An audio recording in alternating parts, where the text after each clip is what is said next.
Bene, buonasera a tutte e a Ladies and tutti. gentlemen, good afternoon.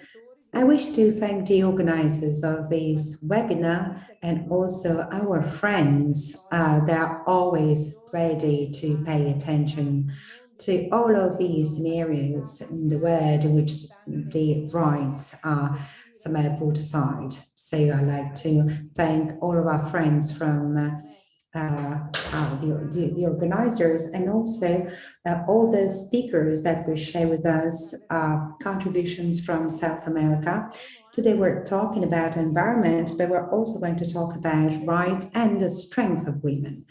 Very often, history and current affairs led us to see indigenous populations and women described as victims, victims of their partners, but victims of a system that discriminates them in the labor market, and also victims of the effects of the climate change. I see here some important representatives of European institutions with which we are discussing about to what extent climate change has a deep effect, sometimes devastating effect on the lives of women, also on women.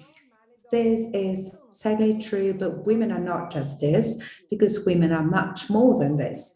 In many situations in the world, women turned out to be the true driving force of change, the true driving force of revolutions, the main lever of moments of extraordinary and epoch-making change. And today's topic is a clear example. The women of indigenous populations of the Amazon have been on the front line for years to fight against the several threats that they are suffering from the exploitation of oil to climate change, and also from gender violence, and also the breaches and violations of the right to land and other forms of discrimination. For years, lives are all but easy in that area. The increase of deforestation rates also due to the policies enforced by the government is running fast. And all this leads to the impoverishment of important stocks that may absorb huge quantities of greenhouse gases. The forests managed by indigenous populations in Latin America have much lower deforestation rates. Furthermore, many industries, besides contributing to climate change and causing clear problems locally, are also destroying the territories of indigenous populations by impacting on every single aspect of their lives. Once again, it's women, the first ones that suffer from the situation. According to different studies, people in vulnerable socioeconomic conditions are the ones that are most affected by the effects of climate change, and they, of course, include women and young people. Furthermore, climate change is a further triggering factor of violence against women, like exploitation, forced prostitution, forced marriages, rape. Well, they might be increasing as the stress increases when it comes to the stress of ecosystems and related populations.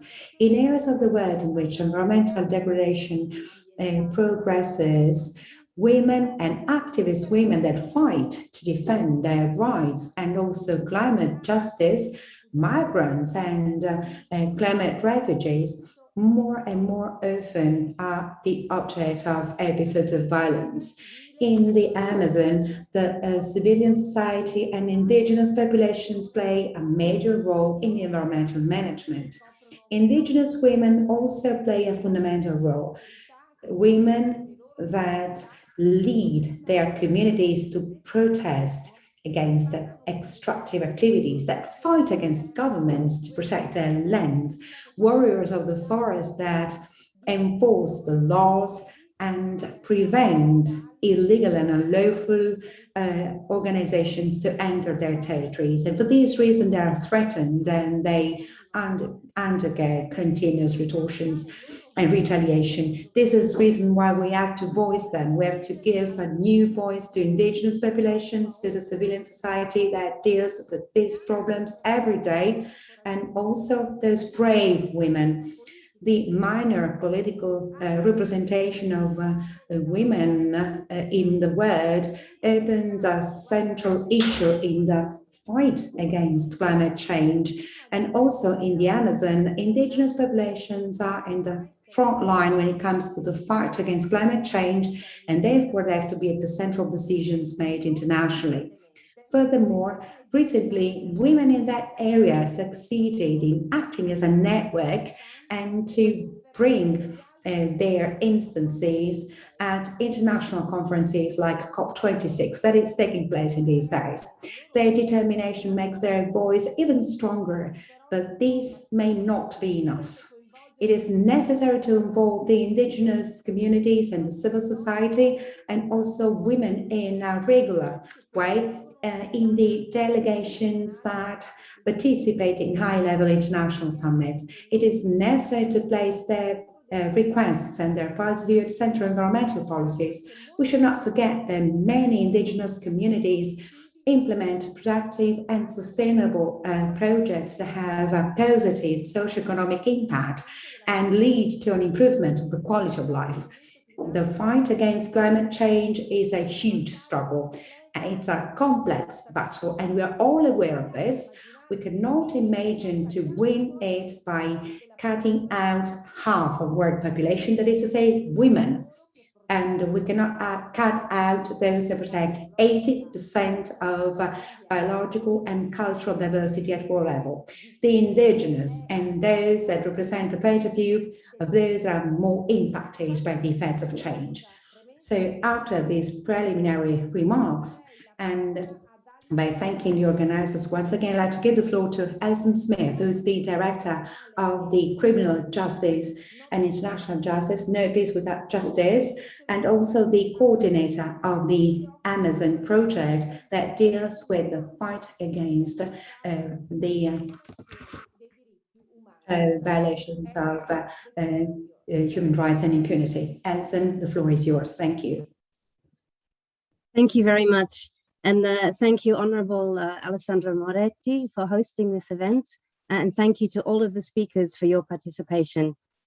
We would like to give particular thanks to our amazing partners, the Instituto Maíra, Fundo Brasil de Direitos Humanos, and El Mundo que Queremos for working together to help make this event possible.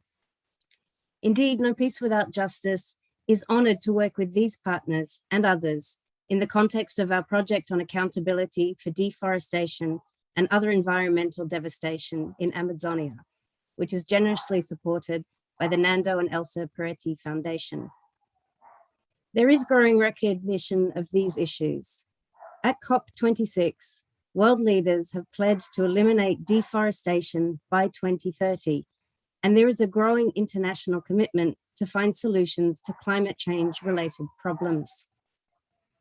What is increasingly clear to us is the linkages between impunity, indigenous rights, deforestation, and other environmental damage, and the climate crisis the world is currently facing. On these matters, we need concrete action, not empty promises. This event today was triggered and inspired by the Indigenous Peoples Marches in Brasilia in August and September of this year. Indigenous peoples from across Brazil collectively asked the authorities to protect the Amazon rainforest and to respect their rights.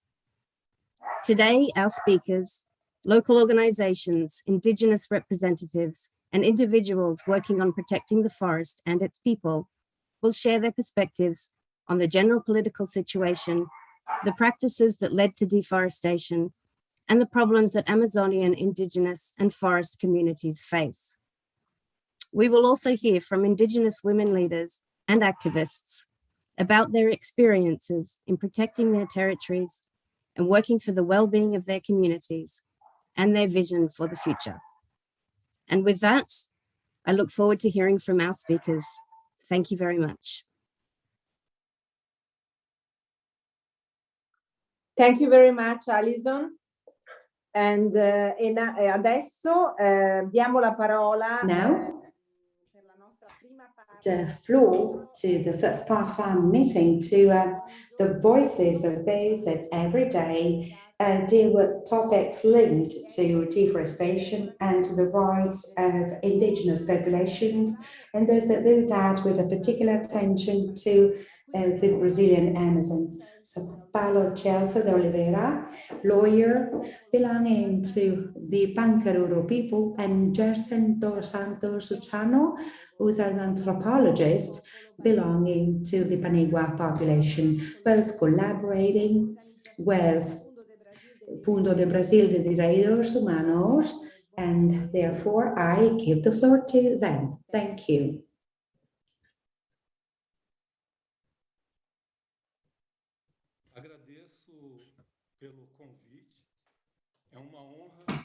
Thank you. Thank you so much for inviting us to participate in this event. Ladies and gentlemen, there is a terrible period of attacks to the rights, but now within the federal court, we are also dealing with a number of activities that are linked to these processes. And also, it is important for us to also deal with these problems on a regular basis. And therefore, all of the indigenous populations have to face huge difficulties, and this has been the case for a long time, as from the moment in which the federal constitution has been enforced. So we're talking about being inclusive, we're talking about supporting these peoples, and also it is important for all of us to deal with the rights of the indigenous populations.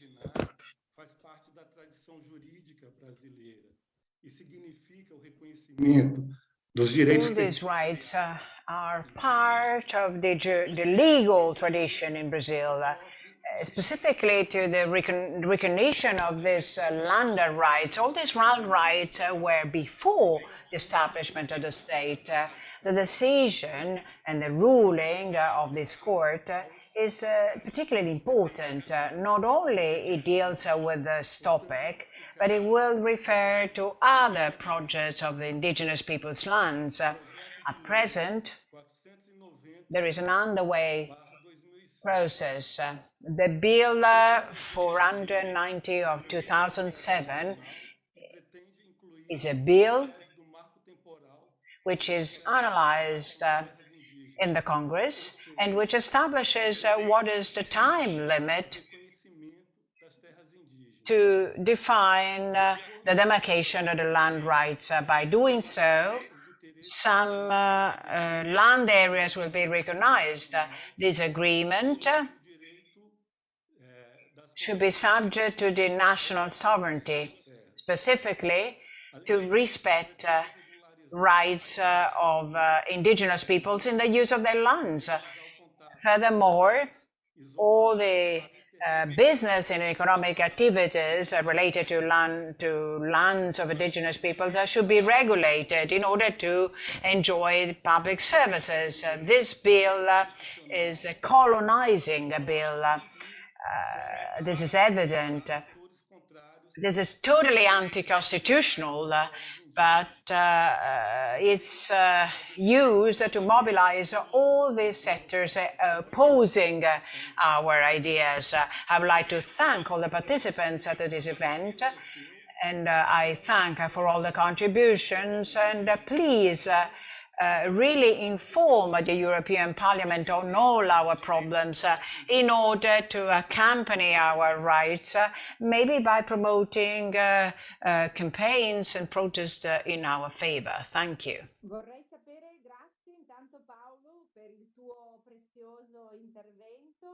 Volevo sapere se c'è Gersen dos Santos Uciano, se vuole. Sì, lo vedo, lo vedo. Ti vedo e ti do volentieri la parola. Luciano, a te la parola. Boa tarde para todos e para todas, aqui de Manaus, Hello Amazonas. everyone, good afternoon, and I wish to greet all of you from now from the Amazon. Ladies and gentlemen, I wish to thank you for organizing this event and for giving me the opportunity to be here with you today. What is my message? Well, this is the time frame that we have set according to the law. And in this moment, we have a threat. This is a severe threat to the integrity of the territories, of the traditional lands, the lands that belong to the Brazilian indigenous population. Why am I saying this? Because now, according to this law, we are going to have a reduction in the number of territories that were already given to the Brazilian peoples. And of course, this creates problems also from the point of view of the continuation of our traditions. And these territories are fundamental for the people that live in these territories. In other situations, for instance, these territories are exploited for mining activities, or, for instance, other activities that overuse and overexploit territories for instance,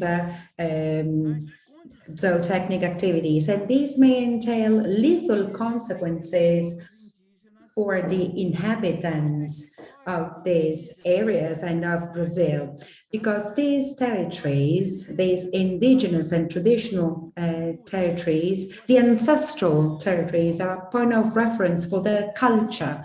They represent the identity of peoples. They represent a fundamental factor for their lives, and are also the source of the knowledge of populations, and also they present a fundamental way for these people to continue to live, to get their living. So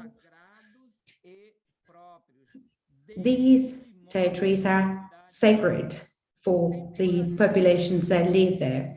As from the beginning of humankind,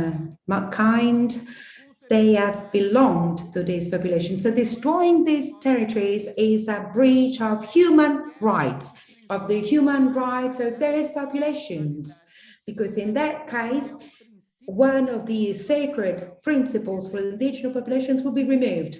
That is to say, the principle of the ancestral territory, something that was given by the gods to the people, something that was kept for thousands and thousands of years, thanks to the perseverance of these populations. And so taking these lands away from them means denying the lives of these people. And in fact, reference is made to the impossibility to separate indigenous populations from their territories. These territories are rich from the spiritual, symbolic, and material, intangible point of view. So this means, and would mean to them, removing the sense of the future. If without their territories, indigenous populations are not able to see the future, they're not able to frame the future, they're not able to conceive the future. So their lives without their territories cannot be lived. For this reason, this time frame is a form of racism as well.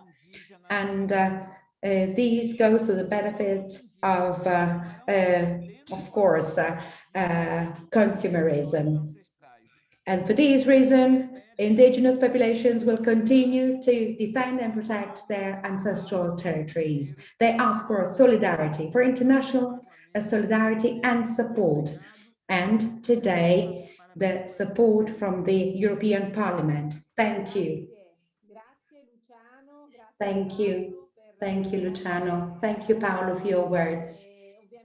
And of course, we are here at the European Parliament supporting you, and we want to be an active part of the struggle that you are carrying out with a brave approach. You are showing the world how to defend the environment and how to defend and protect your culture. So thank you so much for your contributions.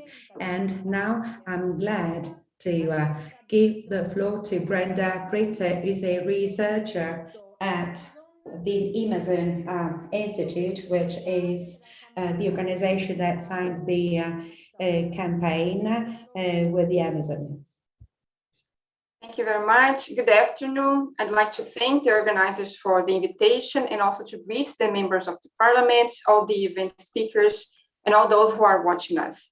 I'm Brenda Brito. I'm an associate researcher at Amazon, which is a nonprofit organization based in Pará State in the Brazilian Amazon, with a mission to promote sustainable development and conservation in the Brazilian Amazon. And Amazon is a member of the Be Legal with the Amazon campaign against land grabbing. I'd like to share with you some results from a report we published earlier this year called 10 Essential Facts about Land Tenure Regularization in the Brazilian Amazon. And these studies compiles critical findings from a larger study about land laws and land practices in the 9 Brazilian Amazon states. And first, we estimate that 29% of the Amazon region lacks land tenure definition. And these are primarily public lands from the federal or the state governments without a formal designation, either as indigenous territories or as protected areas or private properties, for example. But also there may be part of this percentage with land titles already issued by the government, by governmental agencies, but the maps of such properties are not publicly disclosed so far. And one question to make when we see this number of 29% lacking tenure definition is what the appropriate allocation of this area should be. And when we analyze the Brazilian Constitution and the current legislation in Brazil, we can identify a kind of legal hierarchy for the allocation of these areas, starting with the recognition of indigenous territories, followed by lands from quilombolas communities, a type of traditional communities, and then areas occupied by other types of traditional communities, as well as the creation of areas for conservation. And then also granting land access to family farming. The possibility, the last possibility for public land allocation is to assigning pieces of land to medium and large private occupations, but only if there is no overlap with the other priority demands I mentioned, and also if the landholders meet the legal requirements for receiving a land title. But what we currently see in Brazil is an attempt to reverse this order of priority for land allocation and to give preference to the legalization of irregular and illegal occupations in public lands and public forests. In our study, we estimate that 40% of the deforestation in the Amazon between 2013 and 2020 took place in this area without land tenure definition. And such a deforestation is an evidence that those public lands are being targeted by land grabbers to force the government to issue land titles to privatize such areas. And in fact, our report demonstrates that some land laws in the Amazon region, especially at state level, they end up encouraging the continued invasion and deforestation of public lands. First, because most of these laws, these land laws in the region, they don't determine a deadline by which an individual can initiate an occupation in a public land and claim a land title. And I'm not talking about the unconstitutional attempts to impose a time limit for indigenous land demarcation. I'm talking about new and recent illegal occupations in public lands and public forests by land grabbers. And for instance, in the state of Amazonas, which is the largest in the region, if someone occupies and deforests a state land today and stays in the land for 5 years, this person will be eligible to receive a land title from the state government. So the absence of a time limit for this type of occupation is an incentive for the continuation of invasion of public land with expectations to become the owner of the land. But even when the land laws determine a specific occupation deadline for this type of occupation, they have been frequently revised to change the dates and allow the legalization of more recent land invasions. So, for example, National Congress revised the main federal land law in 2017 and extended this occupation deadline from 2004 to 2011.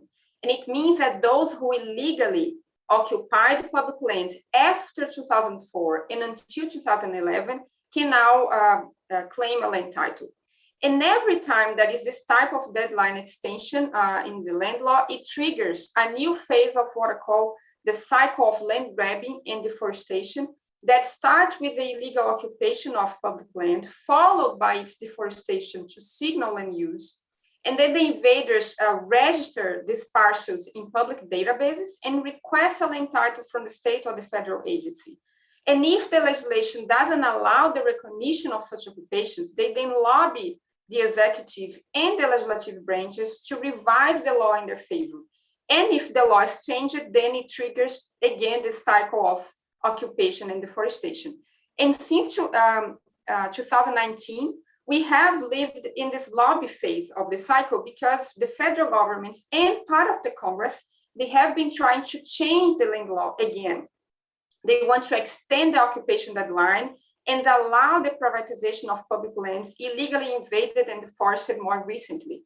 And currently there are 2 bills in Congress that, if approved, can even enable the government to privatize forests invaded in the future, since they create a loophole to sell such lands through a bidding process. And we also found in our study that land laws end up incentivizing this continued deforestation and invasion of public lands when they allow the invaders to receive a land title of recently deforested areas without even requiring these landholders to sign a commitment to restore the illegal deforestation. So if you want to advance with solutions to the lack of land tenure definitions in the Amazon, without incentivizing more deforestation, we need the Brazilian Congress to prohibit the issuance of land titles to recently deforested areas by land grabbers, and to prohibit the possibility to legalize future occupations in public land. But most importantly, we need that the federal and the state governments allocate public forests according to the legal priorities defined by the Brazilian Constitution, starting with the recognition of indigenous territories.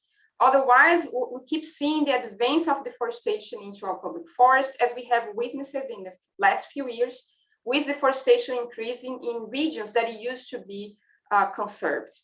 I thank you again for this opportunity, and I'm available for any questions. Thank you.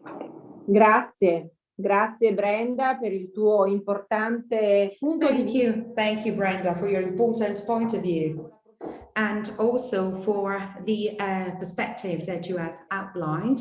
Non è qui con noi, ma ci ha mandato un contributo video Puir Tembe, che è il presidente di APIB, la Federazione dei Popoli Indigeni. And now we have a video contribution by a speaker that could not join us, and he sent us a video that I asked to share. Thank you.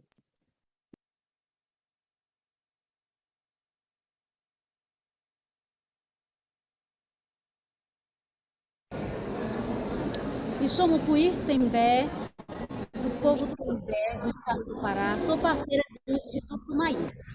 Para nós, o que é essa mulher indígena? A mulher indígena é essa mulher que vem carregando os problemas que estão acontecendo no Brasil, sobretudo dentro das terras indígenas.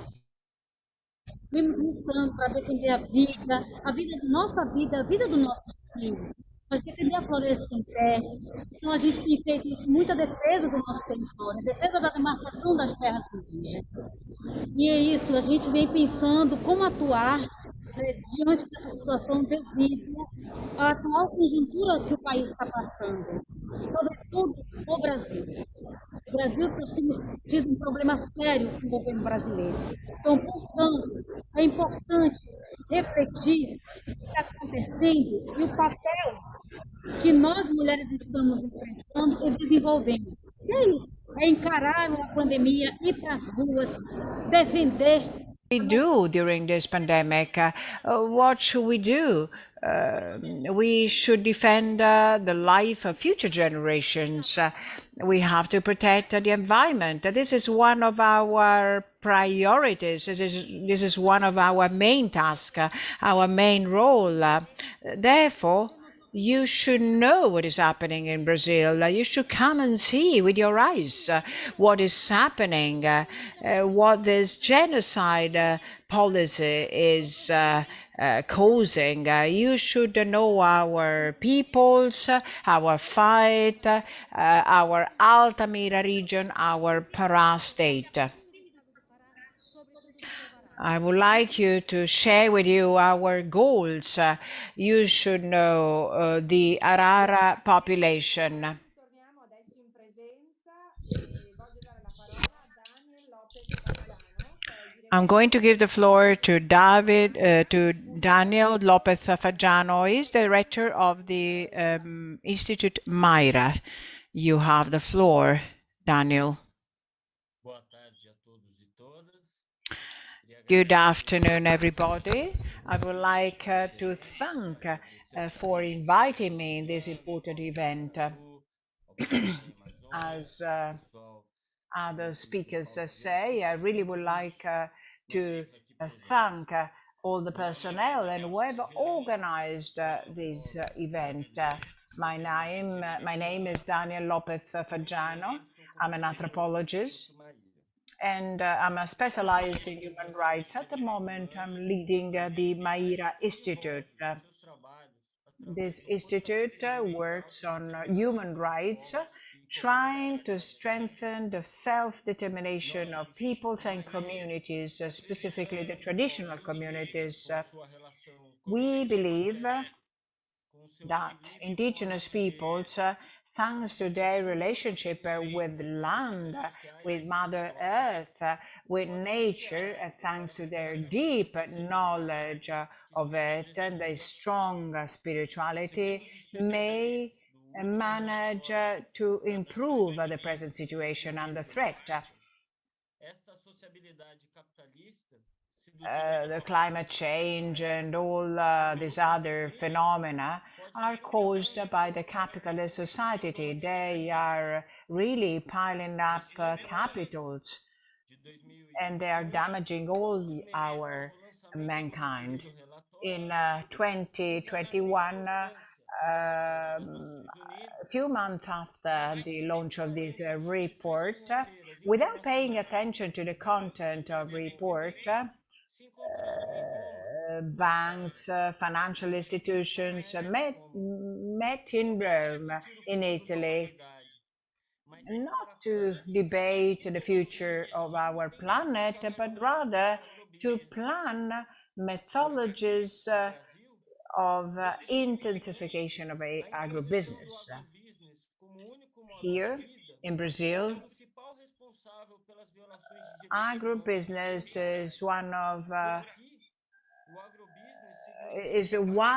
the main causes of the violation of environmental rights.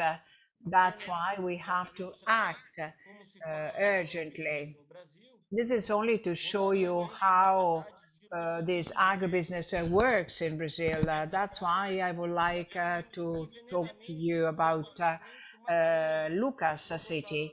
In this city, there is a strong poisoning of maternal milk. This is due to the strong use of fertilizers. Fertilizers are used in the soil of this city. Therefore, a project passed for the sustainable development of the Amazon land, but only $20 million have been earmarked. All this money is rather invested in planting eucalyptus in the areas close to Paraguay. For instance, in Italy, we should see what is happening in COP26. At the moment, big leaders of the world are trying to find solutions to the climate change, but they are not tackling directly what are the responsibilities in the Amazon. And maybe it will be too late. Maybe it will be too late. We should clearly define where we stand. What we are promoting life, indigenous peoples, environment, and that's why the indigenous peoples of Ara launch a campaign to improve the conditions of the territory, which has been submitted heavily to deforestation, maybe the most affected areas. There was a huge activity of deforestation in this area, the size of which is twice the city of Brussels or the city of Luxembourg. So the Irish populations are reiterating their stance here. Um, our words should also be translated in practices. Warriors are warriors, both men and women are ready to defend their territory, ready to protect the environment. Up to what point are we ready and willing to change these policies? The crystal clear water of our rivers, among forests and trees. This is our heritage, flora, fauna. They are our property. And all these international financial institutions, although are well aware of the importance of protecting this Amazon area, they keep on acting with the commercial purposes. They want to strengthen the agribusiness, and we are no, we cannot protect the environment with their actions. Where are we standing here? Well, I would like to urge all of you, the MP Sandra Moletti and other colleagues, to join this campaign of the ARA population. I invite you all to know this reality in order to strengthen our communities.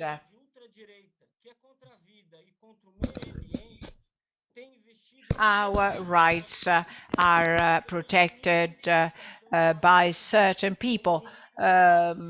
People of extreme rights have invested in agribusiness as the only form of life. And what are we doing to get organized against these policies?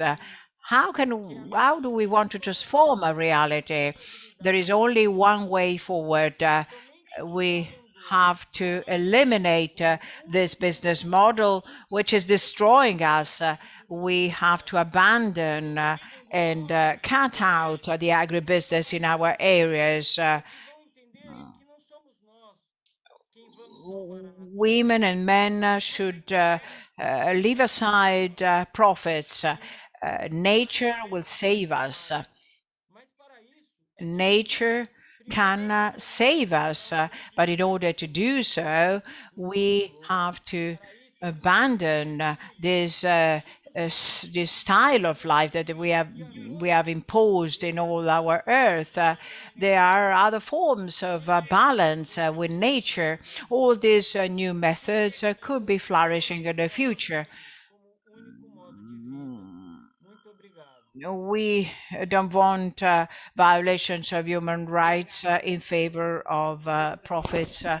Oh, thank you so much for your contribution. We really welcome this idea. Well, now I'm particularly happy to listen to the intervention of our friend Telma Taurapanga. She's the general coordinator of the Union of Indigenous Women of the Brazilian Amazon forest. She's been one of the organizers of the first summit of indigenous women of the Amazon, which took place for the first time on October the 12th. And thank you, Telma, the floor is yours.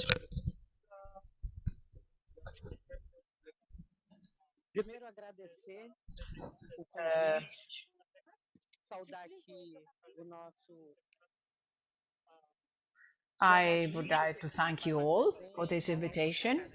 I would like to also address you on behalf of our leaders, and then I would like also to thank Mr. Paolo and all the attendees to share with you the situation of our territories.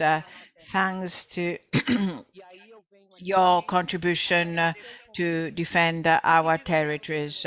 I'm here today to thank you and to tell you something. I just want to ask you a question. I'm proud to be part of COP26. It is a venue which is characterized by the presence of ignorant people, people that are looking at us with despise. They despise us. Furthermore, and all the parties in COP26 would like to impose laws. They are imposing measures that support their own civilization. Capitalism destroyed our civilizations. My wish is to have a better word, but first and foremost, we should try to change the mentality, the mindset of people destroying our lands, this capitalist mentality. People destroying with deforestation or with the land grabbing all our territories, all these mining activities are destroying our territories. What is going to happen in 30 years' time? Will we be able to ensure a decent life to our future generations? How can we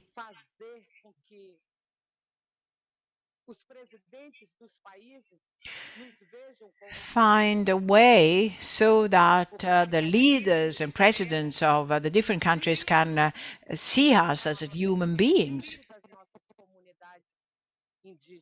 Capitalism reaches our territories, penetrates our indigenous communities,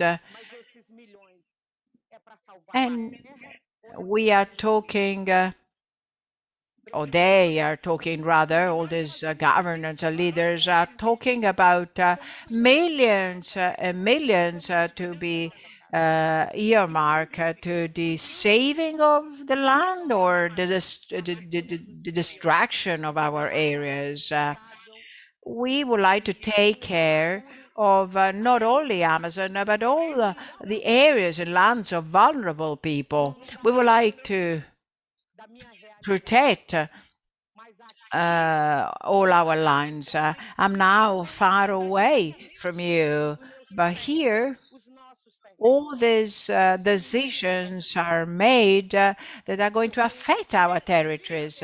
These decisions are destroying our lands because all these decision makers are financing projects without knowing what do we need, how we live in our territories. We need reforestation of our land.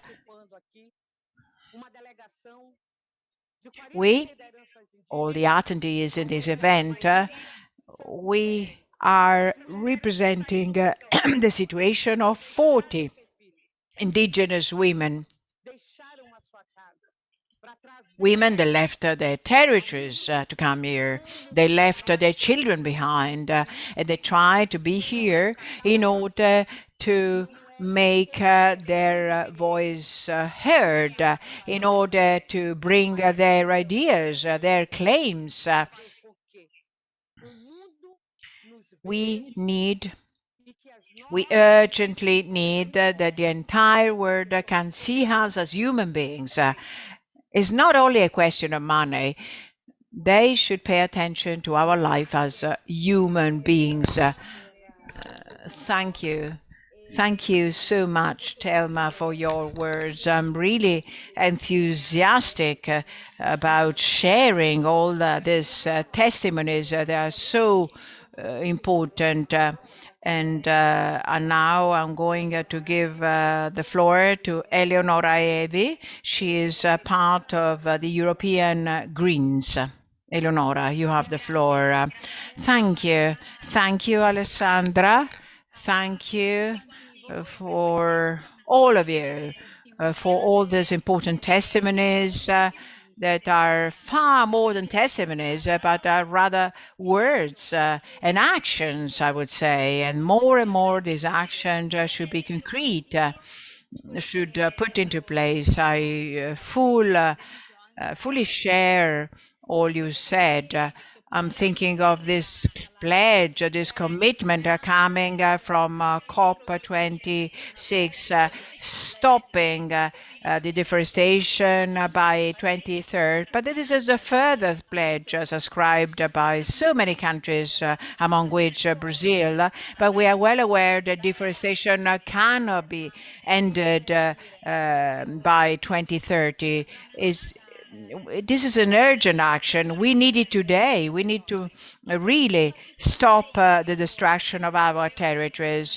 In particular, I'm dealing with all climate issues. And when some month ago I discovered that the Amazon forest provides something that can capture CO2, actually is an issuer of CO2 because deforestation is running fast. There are so many fires happening. So the green lungs of the world absorbing CO2. It's so important, and this is due to the crazy policies by President Bolsonaro. Is only paying heed to some individuals, some topics like the extraction industry, agribusiness. Unfortunately, and I'm stating this in a very sincere way, we have a responsibility. We have a huge responsibility on our shoulders, and we pretend not seeing anything.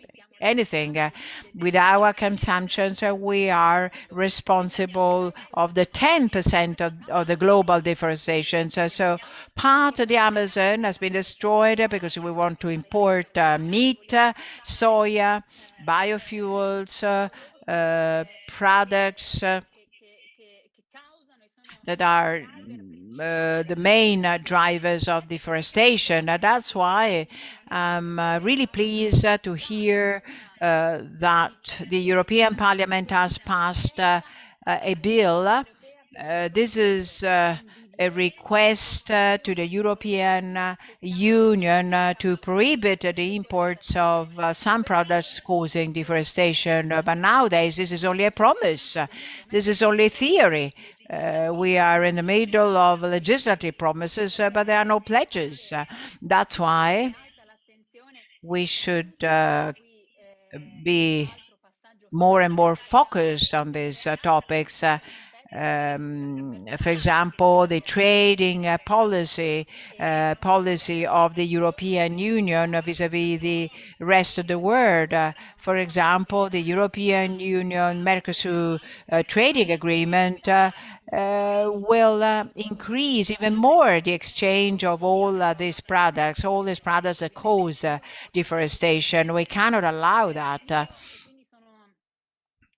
Therefore, I'm really satisfied to hear some words. In particular, Thelma said, we are human beings. It is not trivial at all.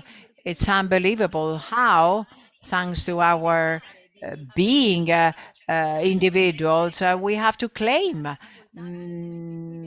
to be heard whenever decisions are made. This is the other message I would like to convey here. Together with Alessandra and other European MPs. We should do all our best in order to make the indigenous people's voices heard. They have the right to decide on their lands. They have to decide on their future. They are entitled to decide how to forge their future. Before Thelma was asking the question, what is the future of the Amazon women, the Brazilian women? This is a pending question mark. And at the moment, we cannot provide an answer. This is awful. This is not positive for us. I would like to thank Mrs. Brenda for what she said before. She talked about the land grabbing, all these lands that transformed from an illegal process to something legal all of a sudden.